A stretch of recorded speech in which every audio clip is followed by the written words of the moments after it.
सौदागर की बेटियां। बहुत पुरानी बात है। एक नगर में एक सौदागर रहता था। उसकी 3 बेटियां थीं। तीनों देखने में अत्यंत सुंदर थी, एकदम राजकुमारियों की तरह। सौदागर अपनी बेटियों को बहुत प्यार करता था, लेकिन छोटी बेटी से उसे विशेष रूप से प्यारी थी। एक बार सौदागर व्यापार के सिलसिले में विदेश जाने लगा, तो उसने तीनों बेटियों से पूछा कि वह विदेश से उनके लिए क्या लाए। बड़ी बेटी ने कहा, मुझे चाहिए एक सोने की थाली। मंझली बेटी ने कहा, मुझे चाहिए एक सोने का पंखा। छोटी बेटी बोली, मुझे एक सोने का सेब चाहिए। व्यापार के कार्य निपटाने के बाद सौदागर जब घर लौटने लगा, तब बड़ी बेटी के लिए सोने की थाली, मंझली बेटी के लिए सोने का पंखा लेकर आया, पर उसे कहीं भी सोने का सेब नहीं मिला। दोनों बेटियां अपनी इच्छित वस्तु पाकर बहुत खुश हुईं, किंतु छोटी बेटी सुंदर होने के साथ साथ दिल की भी बहुत अच्छी थी। वह सोने का सेब नहीं मिल पाने के कारण दुखी नहीं हुई। उसने पिता से कहा, आप तो अक्सर विदेश जाते रहते हैं, यदि कहीं कभी भी सोने का सेब मिले तो मेरे लिए ले आइएगा। इधर एक राजकुमार घोड़े पर चढ़कर एक राज्य से दूसरे राज्य का भ्रमण करते हुए एक दिन सौदागर के शहर में आ पहुंचा। रास्ते में चलते चलते सौदागर के घर के पास जब वह पहुंचा, तब उसने उसकी छोटी बेटी को देखा। वह उसे देखकर देखता ही रह गया। उसे लगा कि वही उसकी रानी होने के योग्य है। वह सौदागर के पास पहुंचा और अपना परिचय देकर उससे उसकी छोटी बेटी का हाथ मांगा। राजकुमार की बातें सुनकर सौदागर ने कहा, तुम्हारी बात सुनकर मुझे खुशी हुई, परंतु मैं तुम्हारी बात मानने में असमर्थ हूँ। तुम जिसका हाथ मांग रहे हो वह मेरी सबसे छोटी बेटी है। उससे बड़ी 2 बेटियां और हैं। बड़ी लड़कियों की शादी किए बिना छोटी बेटी के साथ तुम्हारी शादी कैसे कर दूँ? यदि तुम चाहो तो मैं अपनी बड़ी बेटी के साथ तुम्हारी शादी करवा सकता हूँ। सौदागर की बड़ी बेटी भी अत्यंत सुंदर थी। वह भी रानी होने के योग्य थी।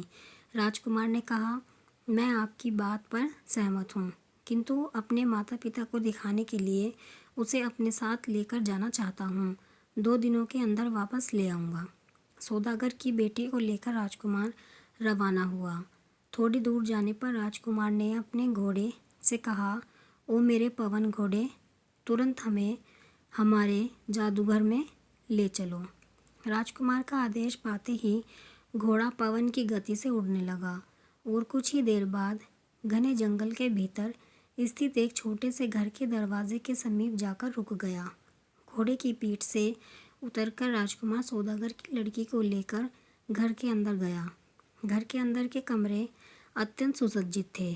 एक कमरे में एक आसन पर उसे बैठने को कहा। वह आसन अत्यंत सुंदर और नरम था। जब सौदागर की बेटी उस पर बैठी, तब एक दासी उसके लिए शरबत का गिलास लेकर आई। राजकुमार के अनुरोध पर सौदागर की बेटी ने शरबत पी लिया। अब राजकुमार ने सौदागर की बेटी से पूछा, तुम इतने नरम आसन पर पहले कभी बैठी थी और इतना बढ़िया शरबत कभी पिया था? सौदागर की बेटी बोली, इतने नरम आसन पर कभी नहीं बैठी और इतना बढ़िया शरबत जीवन में कभी भी नहीं पिया। राजकुमार ने कहा, मेरे प्रश्नों के उत्तर में तुमने जो कहा उस तरह का उत्तर रानी होने के योग्य लड़की के मुख से कभी नहीं निकलेगा। तुम रानी होने के योग्य नहीं हो। चलो, तुम्हें तुम्हारे पिता के घर छोड़ देता हूँ। राजकुमार सौदागर की बड़ी बेटी को लेकर सौदागर के घर की ओर चला गया। इसके बाद सौदागर की मंझली बेटी को लेकर राजकुमार अपने उसी घर में पहुँचा। मंझली बेटी को नरम आसन में बिठाने एवं शरबत पिलाने के बाद राजकुमार ने उससे भी वही सवाल किए। मंझली बेटी ने भी कहा कि इतने नरम आसन में वह कभी नहीं बैठी और इतना बढ़िया शरबत उसने कभी नहीं पिया। उत्तर सुनने के बाद राजकुमार ने कहा, तुम भी रानी होने के योग्य नहीं हो। वह उसे उसके पिता के घर वापस ले गया। अंत में छोटी बेटी की बारी आई। अन्य 2 बहनों की तरह उसे भी नरम आसन पर बैठाया गया एवं पीने के लिए शरबत दिया गया। उसके बाद राजकुमार ने उससे पूछा, इससे भी नरम आसन पर तुम कभी बैठी थी? इससे भी बढ़िया शरबत तुमने कभी पिया है? छोटी बेटी हंसकर बोली, जी हाँ, माँ की गोद इससे बहुत अधिक नरम है और माँ का दूध इस शरबत से भी अधिक सुस्वाद है। सौदागर की छोटी बेटी के उत्तर से अत्यंत प्रसन्न होकर राजकुमार ने कहा, तुम्हारे जैसी लड़की ही मेरी रानी होने के योग्य है। राजकुमार ने सौदागर की छोटी बेटी को उसके घर पहुंचा दिया और सौदागर को सारी बातें बताई। सौदागर सारी बातें सुनकर बहुत खुश हुआ। उसने अपनी छोटी बेटी के साथ राजकुमार का विवाह कर दिया। आप कमेंट में ज़रूर बताएं कि आपको ये कहानी कैसी लगी है। अगर आपको ये कहानी पसंद आई है तो वीडियो को लाइक करें, शेयर करें और चैनल को सब्सक्राइब करें ऐसी ही कहानियों के लिए।